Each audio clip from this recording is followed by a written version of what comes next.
Franziska is a former winner of the Young Entrepreneur of the Year award. She's a leading marketing strategist with an eagle eye for good marketing and a sixth sense for positioning and branding. She is a true visionary. Basically, Christo and Franziska that will be talking today, they have a business, a marketing business up on the Northern Beaches called Basic Bananas. Focuses on branding. I know that a few of the guys in the room have already done it. They're going to give as much value as they can today, and hopefully you can take away a stack. So if you wouldn't all mind standing up, and let's give Franziska a big breakthrough for business. Welcome, please. Woo! Let's get some music. Louder, louder. We need some music, right? I hope you guys like Madonna. I don't really like Madonna, but this looks like a Madonna microphone. So I said, harder, harder, more. Should we start with a bit of dancing?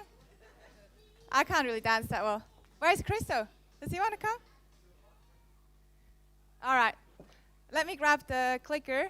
So thank you so much for having us. I won't be up here all day long. Well, I don't have all day, but I'll come and hang out with you down here because I always feel like it's more fun with you. Thank you so much, Stephen, first of all, for organizing such an amazing conference. Should we give him one clap? One. We do the one claps just to keep you sharp and not to waste too much time. So let's try this once. Wollongong is not very rhythmical. Let's try one more time. Yeah, a bit better. It's really funny because I do this everywhere, and just make sure this doesn't touch my skin. And it's funny how different groups have different rhythms. So some groups are really, really good, and then some groups are not so amazing. You guys are a little bit at the bottom for now, but we might climb the ladder. So we'll see. We'll see how you go. So, where are the accountants in the room? Are they here? Yeah. So yesterday I came to the dinner. We came a little bit late because I was at TEDx in the city, in Sydney, and then we arrived at dinner. I didn't really know many people there, maybe 3 people, and I left my phone on the table and I was just talking to different people. Suddenly this guy next to me takes my phone and takes a selfie. So that's the sort of people we get to hang out with today. I was really excited actually, so I thought I'll show this. So that's actually, it says Andy? Who is this guy? Okay, and then this guy in the corner is the one that took the photo, the one eye guy in the corner. I'll quickly introduce myself and Christo a little bit more so you know who you've got here, and you can see that you can trust us, hopefully. But if somebody tells you to trust us, you don't trust usually. Is that right? I never trust anyone who says trust me. But I just said it, so we'll see. So you can tell, you can tell that obviously, people always say I have an accent. I think that's total bullshit, because I think you guys have an accent. But if you do think that I don't have an Australian kind of accent, it's because I grew up in a place like this. Can anyone guess what this sort of accent is? Yeah, it's Switzerland. I grew up in Switzerland, and I always have to just get it out of the way, because if I don't, people will, the whole presentation, they'll just not focus on what I'm saying, and they'll guess the whole time, what is this, what is this, what is this? So it's a Swiss. I've been here for 10 years. I know, but I think I can't lose it. This is me celebrating my 3rd birthday, really in love with my carrot cake. And so I grew up in Switzerland, and just the whole Swiss thing. Do we have any other Swiss here? I always have to be careful. No. Swiss people have a very big reputation about being a bit anal, a bit stuck up, and very organized, and it's all true. It's all true. So I grew up in a place like that. I love it. It's a gorgeous place. I go back every year, and my whole family is still there. Now, I grew up, very conventional. The education system in Switzerland is really good. So if you're doing well, you go to university and you climb the career ladder and all that. And I did that. I did my double degree in marketing and political science. So I did marketing for myself and political science for my dad, just to keep him happy. And then, I was just being a good girl, working really hard. And then I got a scholarship to come to Sydney. And I was studying in Geneva. That's why my accent is a little bit screwed, because I have French and Swiss. Is that a bad word, screwed? I've never used that before. Well, it depends. Well, yeah, you are a naughty girl. You are a naughty girl. Yeah, okay. So I came here about 10 years ago, I did a scholarship from my Geneva University that sent me here to Sydney University, and I was lucky enough to get everything paid for by my university. And then I met this surfer guy, suddenly, Christo, while I was living here. Do you want to come up a little bit? Oh, not yet. And yeah, let's give him one clap. And Hello. Hello. and so it was all over for my reputation back home and for my family when I said I'm dating this Australian surfer guy. It's super cliche too. Swiss girl living in Australia dating an Aussie surfer. It's total cliche. And I lived it. So I told them, and they weren't very happy about it. And of course, until they met Christo, because they just thought I'm just going to end up being a surfer bum, which I guess I am a little bit, but I'm also an entrepreneur. so now I'm a Swazi. So I'm a Swiss Aussie. I became a Swazi, I think 2 or 3 years ago. They finally gave me the citizenship here. So I'm really grateful for it. So thanks for having me. And as Stephen said, 2 years ago I got the Young Under 35 Entrepreneur of the Year award, which is amazing. I'm really grateful. Thank you. So my background is obviously, I grew up in Switzerland. I did my career thing, and I was being a good girl, and I worked in advertising back home, and then I moved here to be with Christo. So we kept dating after I went back home for another year, and I moved back to Sydney, and I got this really amazing job in advertising. So I was working in advertising, and I was doing strategy and really making sure that the money that our clients gave us, like Westpac, New South Wales Lotteries, Cancer Council was my favorite client. They gave us, a budget, and they would say, what do you do with it? So I was in charge of coming up with strategies to spend as much as we could with their money. So that my agency that I was working for obviously made enough profit.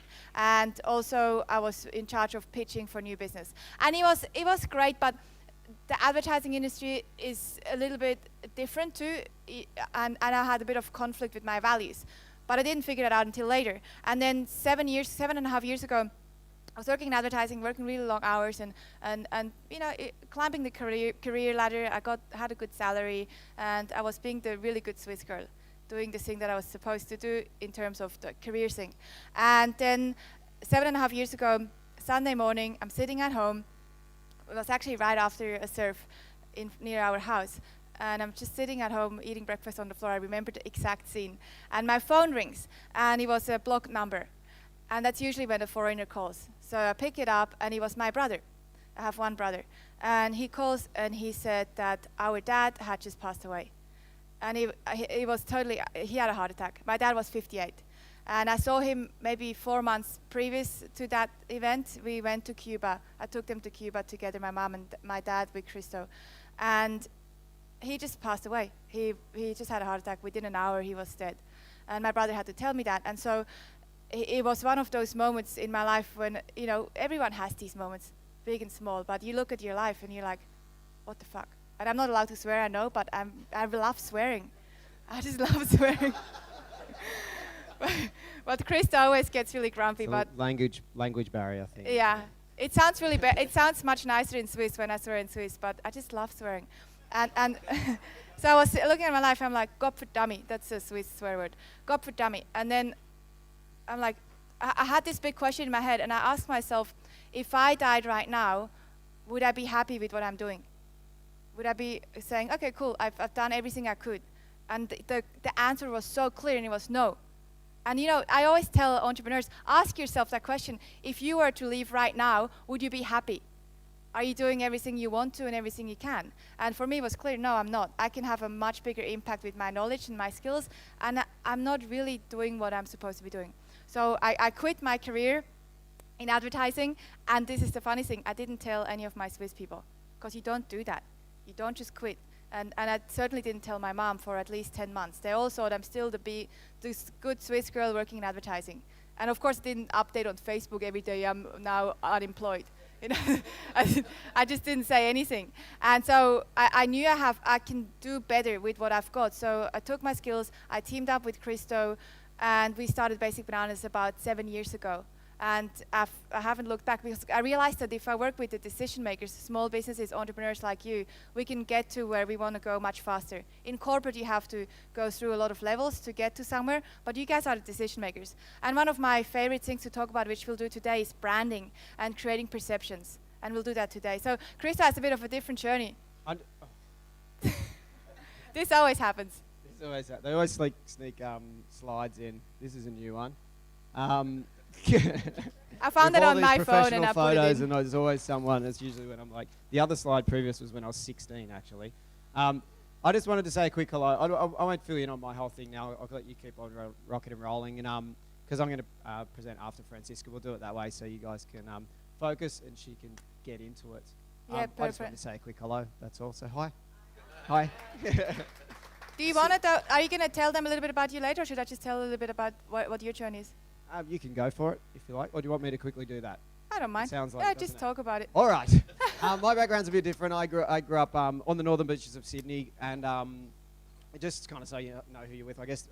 Northern beaches of Sydney, like most young boys and girls on the beach there, had the hopes and dreams to become a professional surfer, surf the world, and I saw those guys with their kind of big houses, fancy cars, beautiful wives, and all that stuff. I think I did all right, didn't I? He always has to say that. So cheesy. and So I, cheesy. Get off. Whatever it was, stroke of fate or whatever, I got to do it. Whatever I choosing the right passion, like the right hobby, and just having a bit of natural ability or whatever it was, I got to go away and surf the world for 7 years. I did full-time internationally, which was really cool. I felt very privileged. My major sponsor at the time was Billabong Australia and a bunch of other surf labels and brands, everyone that manufactures anything from like hats, shoes, surfboards, and so on. So it's kind of like a marketing tool for them. I'm still a little bit of a tool, but different kind of tool now. And then my background, both my family, everyone in my family is all small business owners, so I was always going to do my own thing. So the first business I bought was called Softboards Australia. If anyone's familiar, if anyone's been to a surf school and had a lesson on a soft surfboard, there's a good chance you've probably ridden one of our boards. So I built that up over about 7 years and kind of got crazy about marketing during those times, and that's where I got into it. Built that up over about 7 years and then sold the business. It's still running now, selling to surf schools. If you're wondering what that is, it's like the soft surfboards. They're pink, yellow, blue, kind of feel like a yoga mat. Yeah, and another surf label called Famous Wax. It's big in California. I brought that over to Australia and built it to got to about 100 stores, and then sold the rights to distribute that in Australia as well, and a couple of other surf things in the background. But yeah, that's kind of when I got crazy about marketing back in those days, and that'll probably do for me for right now, all right? Yeah. Round of applause for Christo. No, you haven't done anything yet. Get off. So it's really funny. I always laugh because he went from being a professional surfer and doing all this crazy stuff around the world and then running his own businesses. He thinks it's so cool to say, I've never had a job. That's not even that cool to say, but he thinks it's hilarious to say that.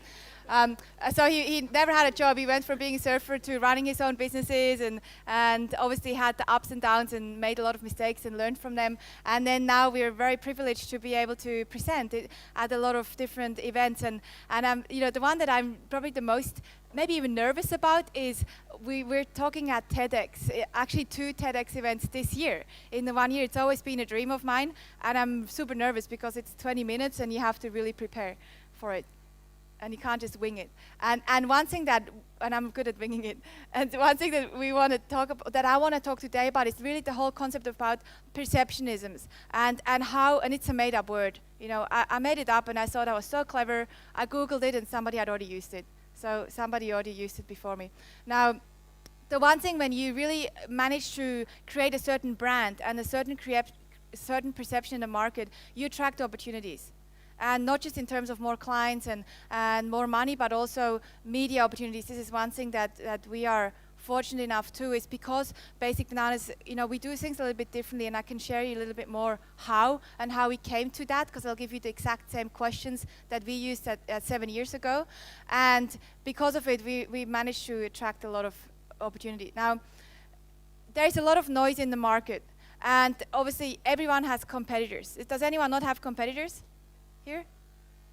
That's great, because sometimes there's someone that says, I don't have any competitors, and I worry a little bit about them, because if you don't have any competitors, you have to prove your concept, you have to prove your business, and that's much harder than having competitors and doing a better job than them. So there's a lot of noise, there's a lot of choice for us consumers, so we have to really stand out, and we have to create a certain perception. Now, what do most businesses do?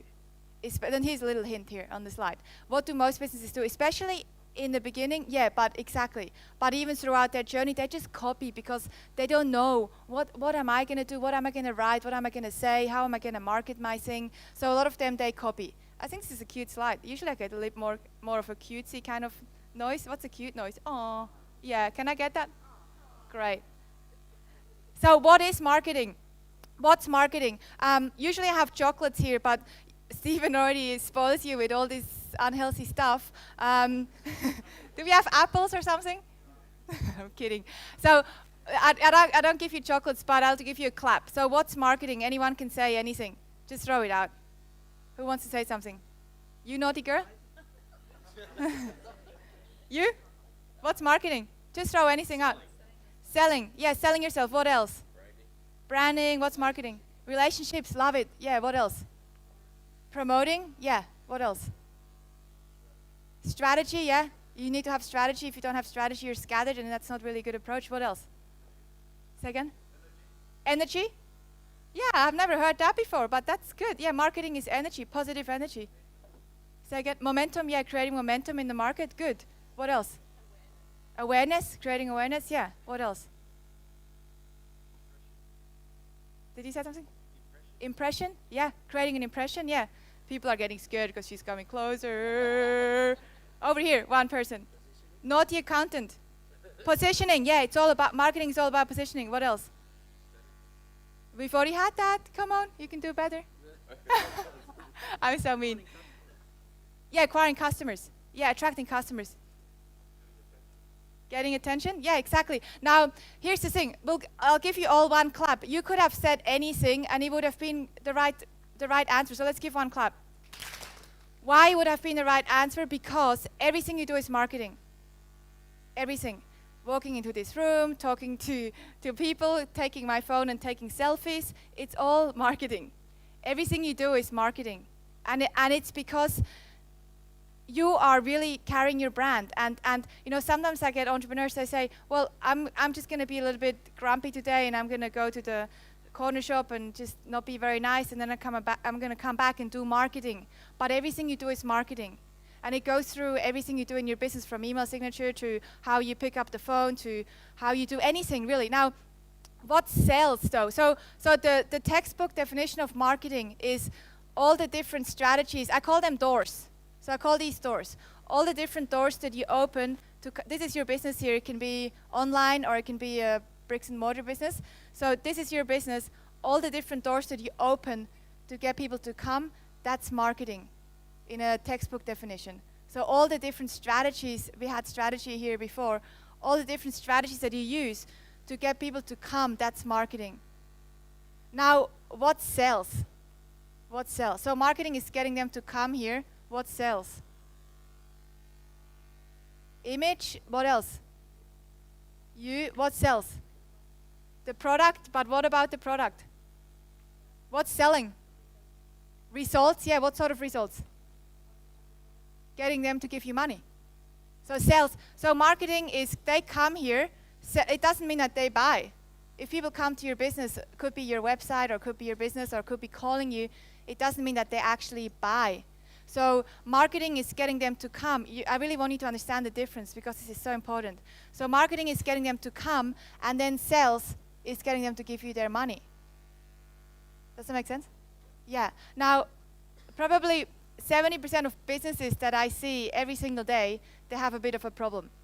They do have some of these doors open, so they use some of these strategies, but people are not buying. So people are coming here, but they're not spending their money. Why is that?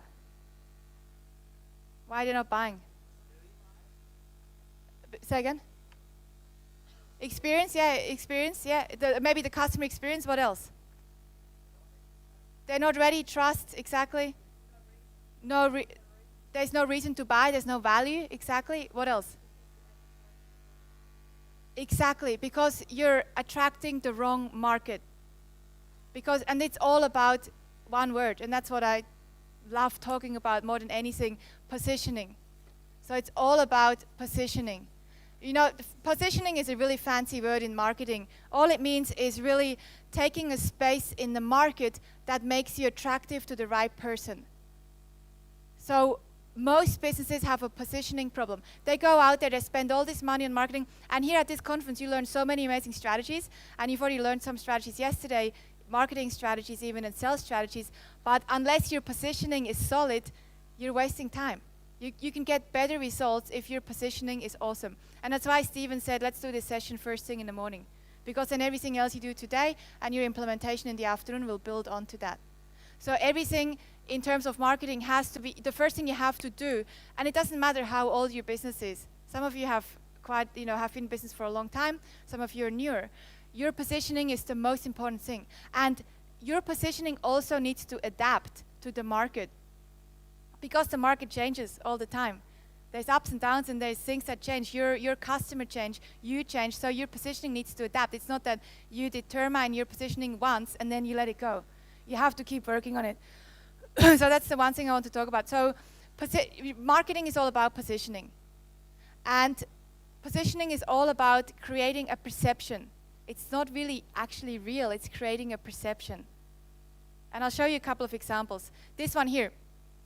Why do we think that when we get engaged, we need a diamond? Yeah, and why? Yeah, that's a perception. It's a perception. Yeah, exactly. A diamond is forever. Who said that? Yeah, he said it, but he said it. Yes, let's give him one clap. He said it. A diamond is forever. Who came up with that? No, but she was used as a tool. She was used as a tool. Yes, who was it? De Beers.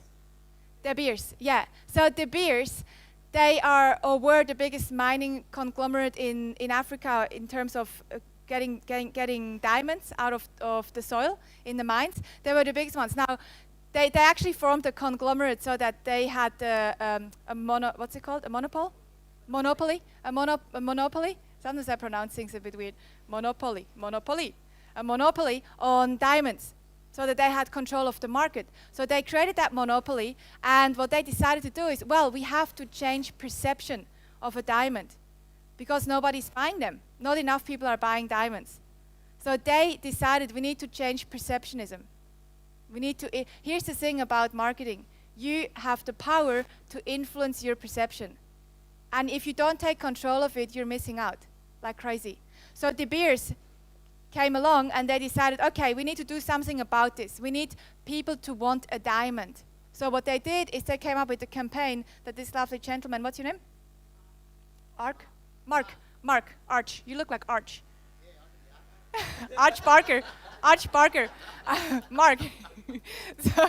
So Mark said, a diamond is forever. So De Beers worked with an advertising company, and they came up with this campaign, which made the saying, a tagline, which was a diamond is forever. Because they said love is forever. Which, whatever, it's all perception. It's all perception. So suddenly we decided, what they then did, Marilyn Monroe, for example, they took her and, what's the other gorgeous, Liz Taylor, and a couple of these gorgeous ladies. There's one more. Audrey Hepburn. Yeah, Audrey Hepburn. They would have taken me, but I wasn't there. Audrey Hepburn, exactly. She was a big one. So they would actually go to Hollywood. So they went to Hollywood. They went to Hollywood producers, and they said, "Hey, how about you give a diamond to your wife, because it means that you love her." So suddenly, the producers gave their wives diamonds and said, "Hey, this means that I love you." So that we could put a tangible value on love, which is completely ridiculous. But that's what human beings do. So then the producer said, hey, this is great. Let's put the same scene into the movies. So now every time that a guy wanted to impress a girl, he gave a diamond. You see a scene, the girl falls into the guy's arms. And of course, the guy suddenly used this as a tool. And it worked perfectly. So suddenly we have the perception that we need a diamond when we get engaged, because it symbolizes love. And it's not real. It's a thing that is constructed in our mind. And that's what you want to do with your business. So this is a really great quote that I like. There's no truth, there's only perception. There's only perception. Everything that we see here, everything that we feel, it's all about perception. And marketing is all about perception. And maybe write this down. This is my favorite thing that I always try and say in every presentation. The best marketing doesn't look like marketing. The best marketing doesn't look like marketing. Because most people, they produce marketing with a marketing hat on. They're like, no, let's write marketing copy, and it's so sleazy, cheesy, and annoying. And I'm really on a mission to stop making people do shitty marketing, because I'm a consumer and I have to read it. So the best marketing is the marketing that doesn't look like marketing. Here's another example, the Beetle. What did they do? I think in the 50s, maybe 1950 something, they came out with the Beetle. What was the market like in America in terms of cars? Big, yeah, only big cars. Only big cars. So what did Volkswagen do? Yeah, they came in small, the opposite. They said, well, the market is already pretty crowded. How are we going to take a space in a person's mind? We just go small. And it's really brave to do that. But it obviously worked. It's my favorite car in the world. That's why I have to use it too. So they came out with the Beetle. And who is the Beetle for? Who would drive a Beetle back then? Yeah, what sort of people? Maybe students maybe don't have money, but singles, yeah, women, exactly. So single people, women mainly. So they went after a very specific market. Yesterday I spoke to this gorgeous woman with the travel agency. I already forgot the name again. Cindy, yeah. Cindy and Daniel, yeah.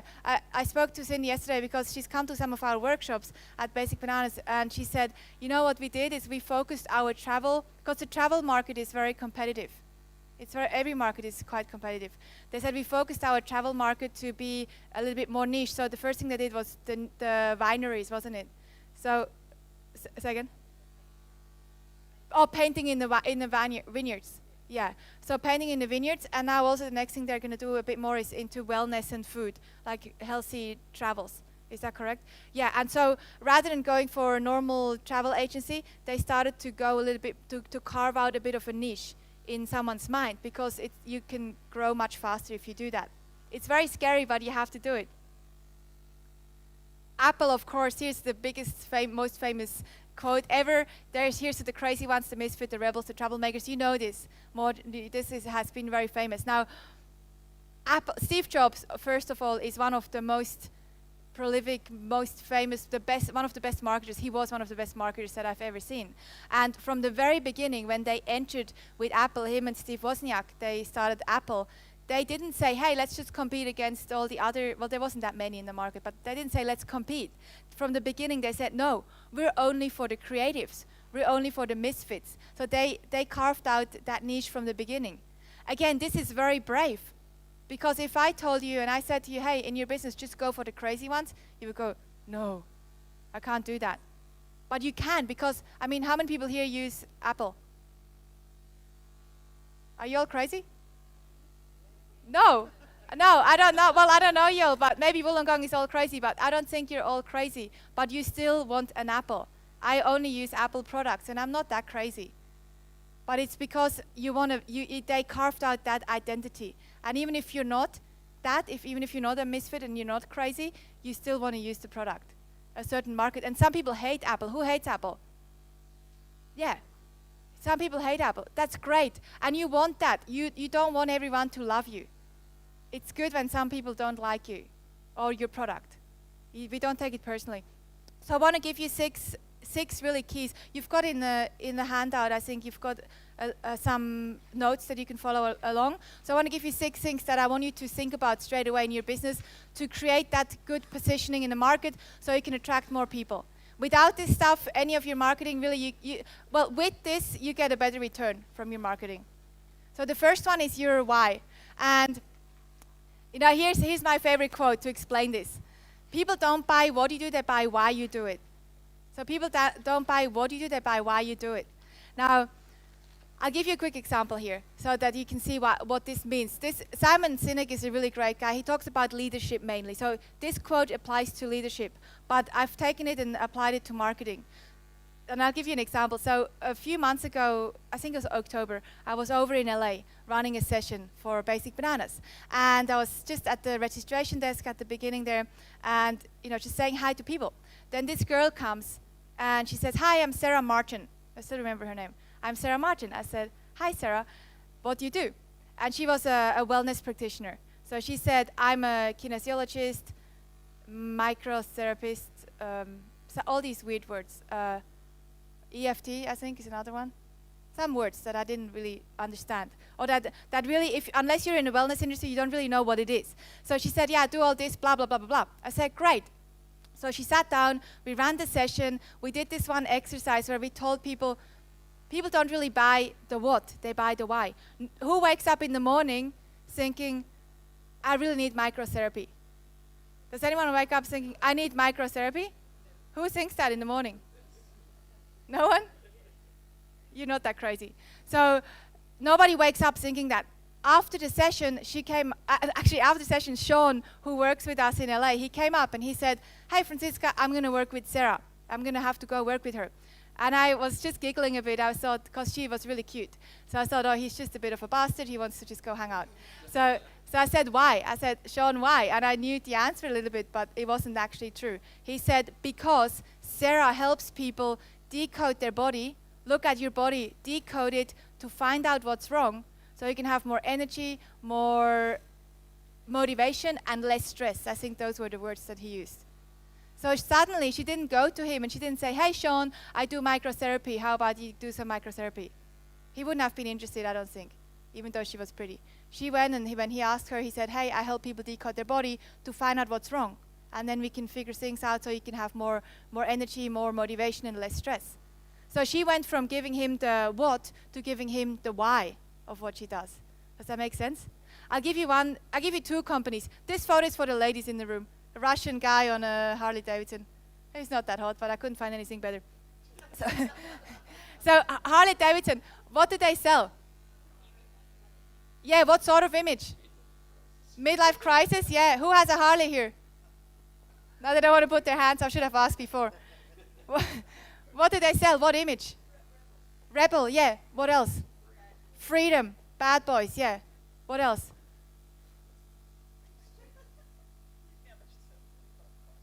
Yeah, well, we don't say that. You said it. So what they say is do they have really good bikes? I don't know if anyone's into bikes. Apparently not. I'm not very much into bikes, but I've heard from bikey people that they don't have amazing bikes. But they're one of the biggest bike companies in the world, especially in America. Here a little bit less, but in America they're one of the biggest bike companies. They're everywhere. People have Harley Davidsons everywhere, and they're not the best bike. They have a lot of competition too. A lot of bike companies have entered the market and have gone again. But it doesn't matter because they don't sell the bikes, and never have. They don't sell the bikes. They sell, we fulfill dreams of personal freedom. That's what they sell. So that's a really good example. Now there's another example. Let's see if the sound works. I'm not sure right now, but they were the second biggest company in the world, not in the industry, in terms of market capitalization. Second biggest company in the world. And they are the one company that really don't ever sell the what, ever. We've already spoken about them. Who is it? Apple. Never ever, you can look at any of their ads, they always sell the why. What are they selling? Lifestyle, yeah, what else? Yeah, connectedness, yeah, connections, what else? The dream, yeah, what else? In this one specifically. Travel, yeah. Poetry, romanticism. They don't ever mention the iPad Air. Not once, did you see? They don't mention it. Do you know who does the voiceover? Did he recognize the voice? Yeah, it's one of his probably last projects, Robin Williams. It's a Dead Poet Society, is that what the movie's called? Dead Poet Society lyrics, or what's the word? Script, or whatever, however you call it. So they are one of the best examples that they don't ever sell the what, they only ever sell the why, and that's why they're the biggest company almost in the world. It's impressive. And so I want you to think the same thing. I want you to think about, and maybe in your handout, I'll give you maybe time, even in the break or in the afternoon when you do your implementation, hopefully you can work on that. Just think about for yourself. For example, for an accountant, let's do one quick example in the room. And everyone can help here. What does an accountant sell? What does an accountant sell? Peace of mind. You're a really clever, Arch. Yeah. What's your business? What's your business? Say again? Education. Awesome. That's why he's so smart. He's a teacher. So, yeah, Arch, exactly. It's peace of mind. What else? Saving you time. Yes. What else? You should write this down. Security. Yeah. It's giving you safety, giving you confidence. Exactly. So that's what everyone in the room needs to think about, maybe in the afternoon when you have time to implement. Think about, what are people really buying from me? Maybe write that question. What are people really buying from me? They're not usually buying the most obvious thing, they're buying the outcome. But what is the outcome? And make it a little bit emotional if you can. If you can attach an emotion to it, it will be even more powerful. So peace of mind is a big one for accountants. Now, talking about your brand, what's the purpose of a brand? What's the purpose of creating a brand? Well, what is a brand, first and foremost? What is a brand? Your identity, exactly. It's got two aspects. A brand has two aspects. It's got the visual aspect, which is all the things that you can see. It's your logo, the colors, the fonts, the images that you use. And then you've also got the emotional side of things, the psychological aspect, which is making people feel like they belong to something. So what's the purpose of a brand? It's to create familiarity. So your brand is here to create familiarity. What happens if you have familiarity? What happens if you have familiarity in the market? Yes, you generate conversation and you create trust. You create trust. Branding and this whole branding game is all about creating trust. Because if your marketing doesn't instill trust, what happens? What happens if you don't have trust in the market? Yeah, we go somewhere else. We have so many options. In the past, this wasn't that important. And in the past, this is even very interesting. In the past, even when I was in advertising, it was really the people that had the most money that could grow the biggest and the fastest. But now we have a much more even market for small businesses to go bigger, because it's not anymore who has the biggest money, but it's the ones that have the best marketing and the most exciting marketing because of social media, because of the shareability of what we do. And so it's actually really exciting for us, but it's also scary for the shitty businesses, which is cool for consumers. So all the businesses that are not doing a very good job, in the past they could hide because nobody really could talk about it, but now it's very transparent. So the purpose of your branding and everything you do is to create trust, and of course if you have trust, you have money. Or people give you money if they trust you. Now, I want to give you, actually I'll tell you a quick story about why this is so important. So, about 2 years ago or 3 years ago, my mom, who lives in Switzerland, she came to visit. She came out to visit Australia. It was her second time in 10 years. And she loves cleaning. She loves cleaning. It's very interesting. Definitely more like my dad. Because everything, I have this philosophy in my life, and maybe you can take a little bit from it, because it's helped me a lot. Anything that I'm not good at or that I don't like doing, I outsource. Now cleaning, I'm really not good at it, and I don't like doing it, so somebody takes care of it. And she does an amazing job, so our house is not dirty. But my mom comes along. Swiss people, I told you, are a little bit anal. She sees a little bit of dust in the corner, and I think the oven was a bit dirty or something. She's like, I'm going to clean your house. Cool. I show her the cleaning cupboard in the hallway. Mom, have a look. There's everything twice, all the different cleaning things in there. Have a look, and I'll see you in a few hours. So I'll show her the cleaning cupboard, and off she goes, and I go do my thing. She comes back, and she says, but Franziska, that's how you say my name, it's horrible. But Franziska, I said, yeah, what's up? Well, I didn't say what's up, we don't say that in Swiss. We say, was ist los? And then she said, was ist los? She says, I need Ajax. You guys call it Ajax, I think. Ajax, yeah, we call it Ajax. So she needs Ajax. I said, Mom, this stuff is the same thing. It's got a different label, made in the same factory, same chemicals. Some are made in China. It's all the same thing. No, I need Ajax. So what's the first rule of marketing?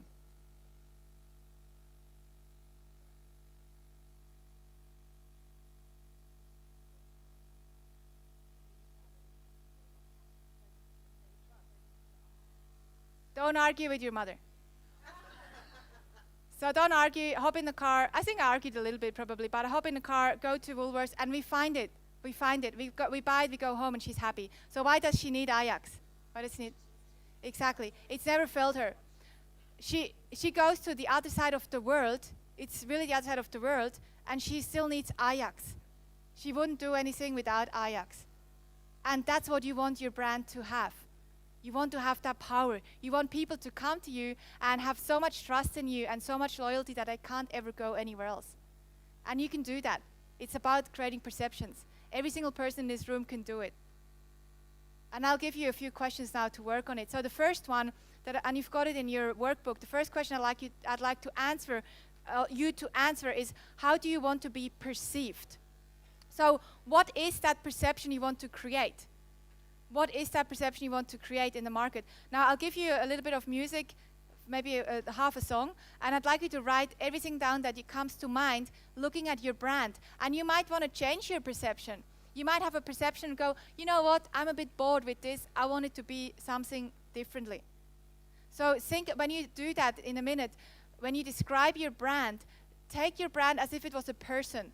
So if this was a person, how would I describe her or him? And use adjectives. Adjectives are descriptive words. So use adjectives like fun, boring, professional, fresh, young, old, adventurous, bold, any of those descriptive words that you would use to describe someone. So what's the character of your brand? I'll give you a little bit of music, and I'll get you to write everything that comes to mind. Otherwise I'm going to sing, but I don't think you want that. I can't sing.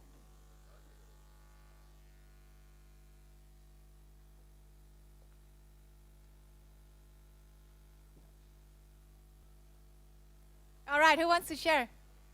Let's hear some. Yes, here and then here. Yes, what's your name? Sarah. Credible, good quality, adaptable, diverse, sleek, informed, industry approved, innovative, and unbiased. Great, awesome. Let's give her one clap. Now, there's one thing that most people write, and that's two things actually. It's quality and, what is the other one? No, there's always two that everyone uses. It just slipped my mind. But there's always quality. I can't remember the other one. But there's always quality in one other one. And maybe, no, it's not that one. It'll come back. But there's always quality, definitely. But everyone says that. Everyone says that. And everyone always says we're better. But that's not, because everyone already says it, it's not really the best thing to create. We need to create something different to that. But really well done. Yeah, what's your name? David, yes. You don't look like a David either.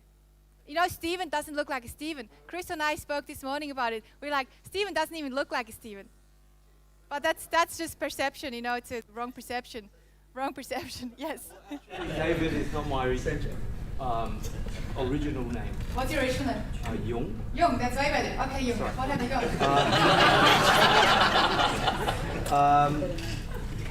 We like to be perceived as fun. What's your business? We're mortgage brokers. Mortgage brokers, yeah. So fun, unique and different. Yeah. We like to break or beat the rules. Great, awesome. So pushing the limits, it's really good. So pushing the limits, challenging the norm, having more fun.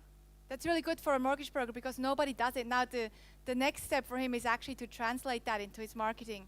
That's going to be much harder because that industry is so boring. It's actually not that hard, but you just have to step up. That's really what you have to do. You have to step up. Let's give him one clap. Does someone else want to share?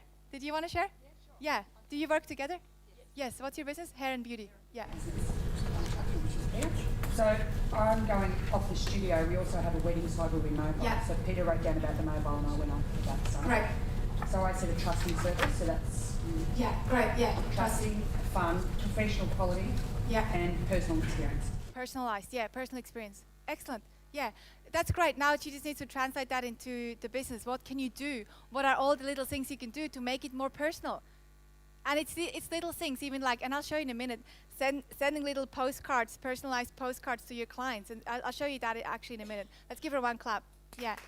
Now, what's the perception you think, when we first started Basic Bananas, obviously, you know, coming from advertising and working with in branding a lot, I didn't just start Basic Bananas, it wasn't just a gimmick.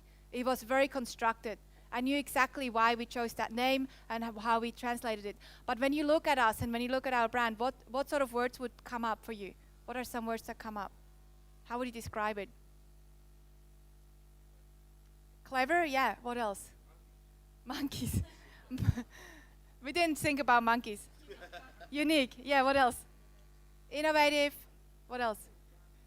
Fun. Simple. Yeah, catchy, edgy, and quite cheeky. So what happens, because everyone in our team knows our perception that we want to create. And that's something you have to do too with all of your team. They all have to know the perception you want to create. So what we did is, of course, everyone knows. So actually, this is a photo from 2 days ago. We had a media interview for one of the papers because we're presenting at Vivid in Sydney. And so the guy came in and took a photo. Now, because our brand is a little bit cheeky and we do things a bit differently, a little bit like Jung. We pushed the limit a little bit. And so he walked in and I put on these ridiculous glasses that I found that have nothing to do with anything. And Krista was holding a banana and I said, how about this? And I was really joking. I said, how about a shoot with these stupid glasses on? And the photographer was so into it, he's like, perfect. And it had nothing to do with the story. So like halfway through the shoot, I'm like, should I take these off maybe for some normal photos? He's like, no. So he didn't take one photo without stupid glasses on. So the article hasn't come out yet. It will be maybe in the next few days. And here's another example.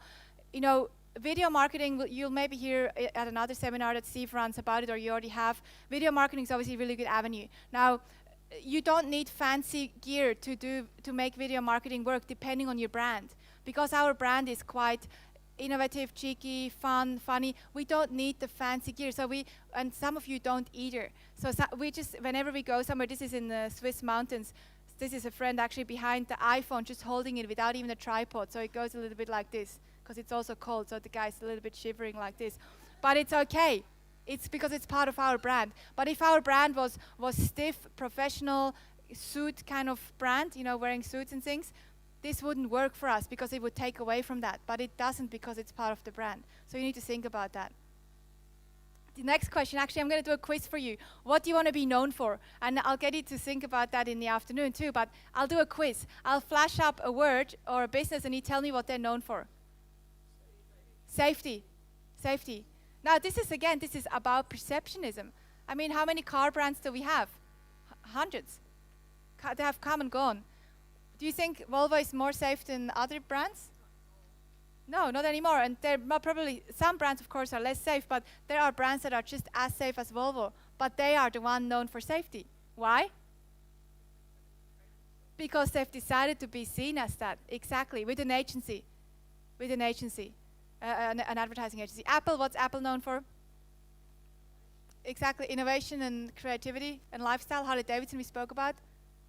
Freedom, yeah, lifestyle. Virgin Airline? Fun, yeah. Dynamic, on time, mostly, yeah. Exactly. What about Qantas? Safety again. Yeah, reliability, and they've got the safety thing. I don't know if they still carry that, whatever it's called, that carry that title. But they definitely have the safety thing. Jetstar? Cheap and shitty, exactly. That's their positioning. And we don't have to cry about it when we take a Jetstar and they're late, because that's their positioning. We can take a Qantas if we want to cry about being late. But if we go on Jetstar, and I take them all, I usually take Virgin, Qantas, but sometimes I'm on a Jetstar. If they're late, I'm not going to cry about it because I know their positioning. They're always shitty and late. It's part of their brand. Switzerland. What's Switzerland known for? Chocolate, cheese, watches, money, Swiss Army knife.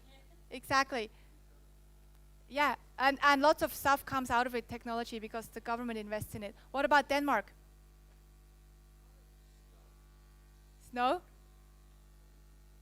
What else? Yes, that's the only one that you have. What's her name? Mary. Yeah, Mary. So here's, this is a trick question. I put Denmark in there because Switzerland has a position in the market amongst countries. Denmark doesn't. But Denmark is stunning. Denmark is just as stunning as Switzerland.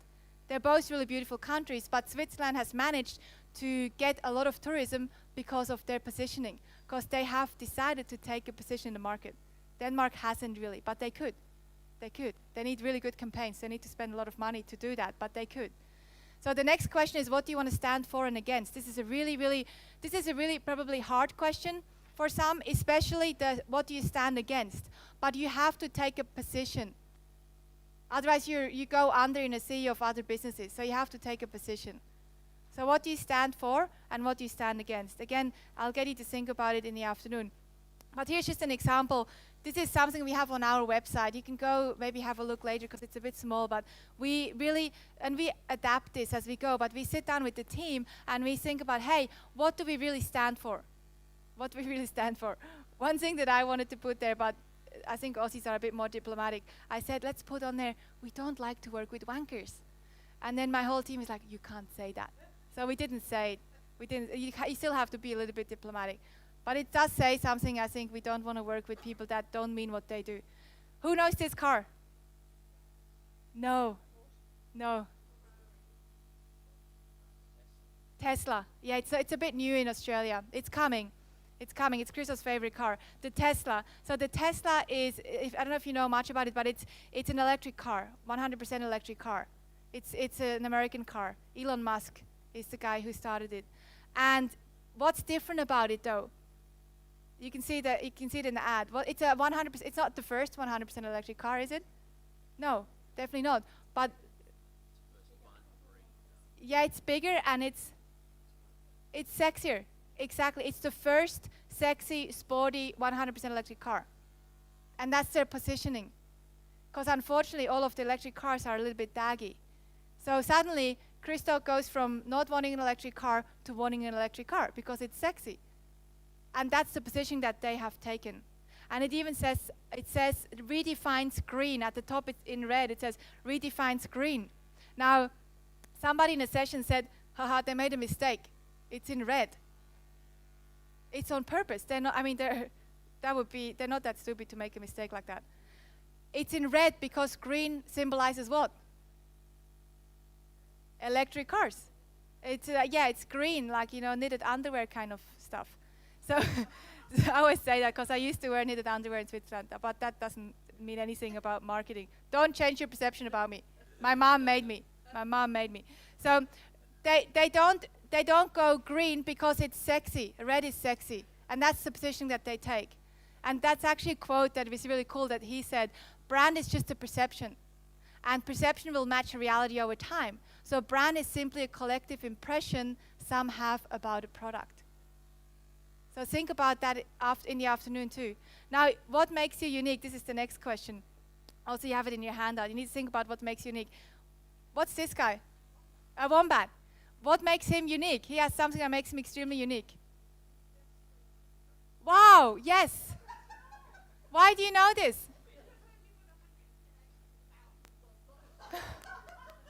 I think, wow, let's give her one clap. She is a poop specialist. Is your business a poop specialist? What's your business? Oh, yeah. Awesome. Okay, great. So I think they are the only mammal in the world that does square poops. Makes them unique. Makes them very unique. So what makes you unique? Think about what makes you unique. What about Samsung? What makes them unique? Yeah, Samsung. It's not Apple, but what did they do? Yes. So what happened is they found the frustration in the market. So who here had a Nokia in the past? I had a Nokia. Yeah. Yeah, it went forever. Who now has a Nokia now? Leave your hand up if you still have one. No one, not one single person. So Nokia left the market because they didn't adapt. They did not adapt their perception in the market. They left. They had to go because they never adapted. Samsung did. Samsung looked at the frustration in the market. A frustration on the iPhone, apparently, which is totally ridiculous, was that the screen is too small because we've become so adjusted to bigger screens. So they created a bigger screen and more battery, more battery life, exactly. And maybe better camera, yeah. And now iPhone has come out with a bigger phone too. So think about your own market. What's the frustration? Let's give him one big clap.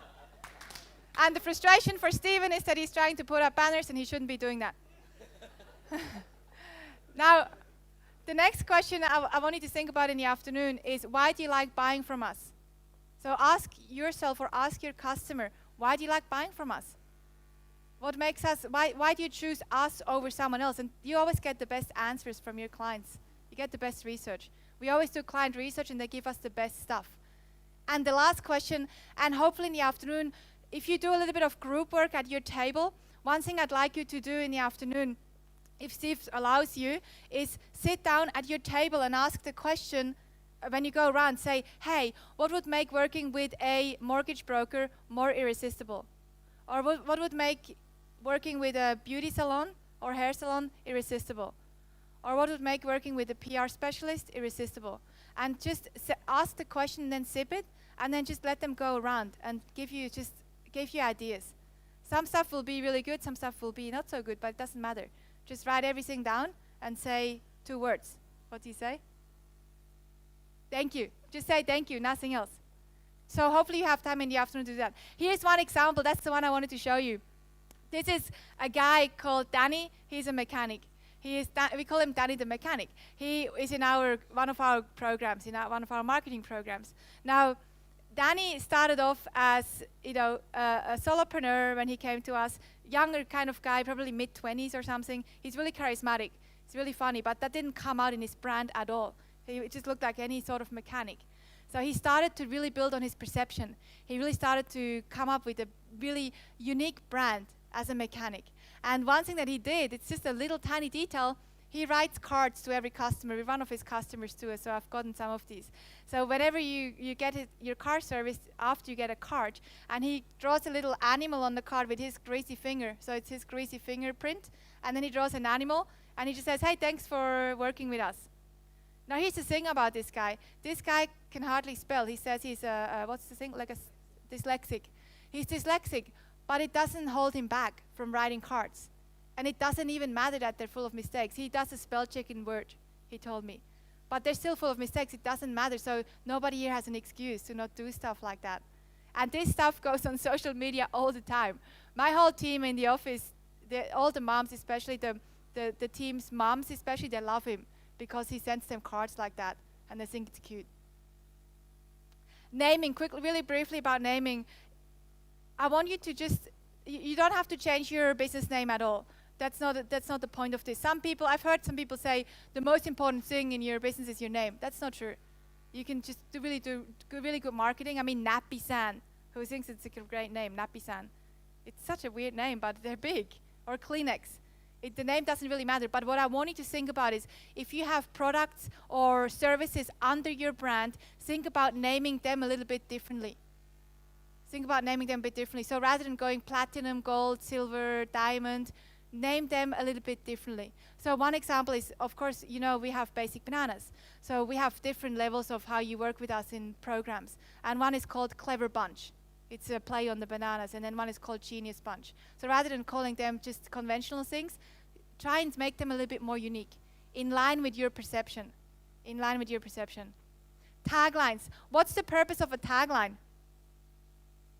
What's the purpose of a tagline? Do you know what a tagline is? It's the little byline below your logo. What's the purpose? Yeah, to explain what you do, it's really to define your positioning. Your tagline, people don't use it as that, but your tagline is the best tool to define your positioning, because you can do it straight away. So I look at your brand and I don't really know what you do or what you're like, but in your tagline you can tell me a snippet of your positioning. So I'll show you some of the good ones. So Ajax again, stronger than dirt. Avis, we try harder. Why did I say that? Yes, they were number 2 behind Hertz. So number 2 is pretty bloody good. It's better than anything, really. It's good. Why don't they just say we're number 2? Because nobody cares about number 2. Nobody cares about number 2. So they say we try harder. So who do you want to work with the one that tries harder or with number 1? With the one that tries harder. So this is their positioning statement. Walmart, same as Kmart here, I think, or similar. Yeah, similar, save money, live better. M&M's, this is one of my favorite ones. Melts in your mouth, not in your heart, in your hands. Who is their market? No. Moms. Moms, because kids don't buy. They want it, they throw tantrums, but the moms buy it. So their market are moms. What's the frustration that a mom has? Grubby stuff everywhere. So they say that. They say it doesn't melt in your hands, which is brilliant. It's a really good positioning statement. Disneyland is one of my favorite, the happiest place on earth. Been known for that forever, since the beginning. Visa, what's the benefit? It's everywhere you want to be. It's a promise. And then the beers. A diamond is forever. So when you think about your taglines again later or when you have time over the weekend, think about how can I adjust my tagline to reflect my position in the market. The thing about taglines is if you can make it a bit of a promise, that's really good. So make it a bit of a promise, a benefit. So a promise or a benefit, if possible. And design matters. So the last thing I want to highlight in terms of your positioning is, do we have designers here? Graphic designers, professionals? Yeah. I always say work with professionals. Like, what's your name? Leona. Like, you work with people like Leona because they know this stuff. Don't try and design your own stuff because it's not going to look good unless you're a designer. I'm not a designer, and I don't design my own stuff. I have a team that knows better what they do than I do. I know what I want, but they have to do it because I can't design. So instead of wasting your time trying to design your own stuff, make sure your stuff looks good. We've done a lot of tests on this, and it has a big impact. Here are a few examples.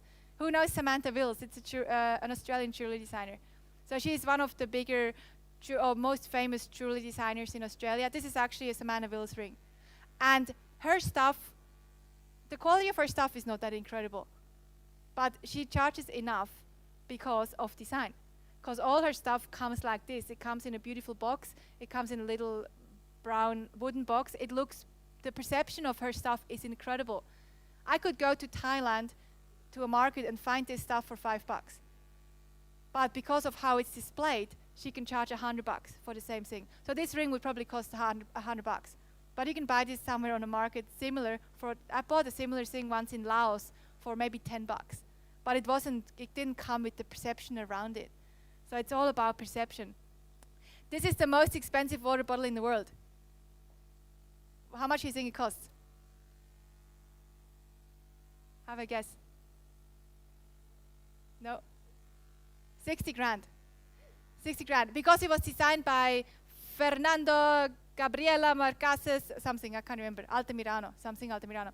It was, it was designed by this Spanish guy, and he is a really amazing bottle designer. He's also designed a whiskey bottle, I think that's really expensive, and it's got the perception, and it's got gold on it too, that's why. 60 grand. Now here's just one quick example of one of our members, Chris Kameen. He runs a sailing school. When he first started working with us, his brand was the top brand, EcoSail. He teaches kids. He teaches kids how to sail. So his market are who? Who is his market? Moms, yeah, parents, moms usually decide. So what does a mom want when they send the kid to sailing school? Safety. Safety is everything. They see this brand and it looks like a hobby brand, the first one. So it's not really effective. We changed his brand. My team at Basic Bananas changed the brand to Sydney Sailing School. He actually had the URL already, and then we managed to do a more professional design. And the guy changed his perception in the market. He went from looking like a hobby brand and he was a solo entrepreneur, and he had, I think, one boat. He went to being a solopreneur with one boat to now 35 boats in 2 different, is it called yacht clubs? Yacht clubs, out of 2, Balmain and Spitbridge, I think. So now he has 35 boats. And it's obviously he did a lot of other marketing strategies, but the first thing is he changed his perception in the market to be more credible, to be more established, to look more safe. And just the last one here, this is one of our own brands, a quick last example in terms of why design matters and why you really want to make sure you don't dilute your message. So one of the things that we do at Basic Bananas is we also implement for our members. So we have a team that does design, web design, copywriting, the whole branding game basically. So it became bigger and bigger and bigger, that part, as our members needed more work. Now we knew that if we keep it under Basic Bananas, our main brand, it's gonna dilute the message. It's gonna take away from our positioning as a leading marketing education provider. So we did that for a little bit and we realized this is not gonna help the brand. So we took it out of Basic Bananas and we started a branding agency called the Business Hood, which is separate.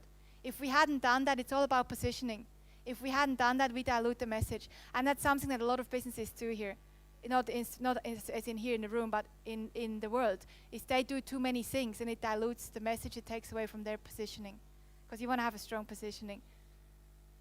So really, to finish up, what I'd like you to think about is how can you be incredible? How can you provide an incredible experience? And then the second thing is like Jung said, dare to be different. Dare to be different and dare to stand out. Because if you do that, and you don't have to be different in terms of, you don't have to be cheeky or funny, but just dare to be a bit different to your competitors. And don't be worried if you have some people that don't like that, because if you have people that don't like that, you will have some crazy fans. And that's what you want. You want to create crazy fans. So thank you so much. Thanks for having me.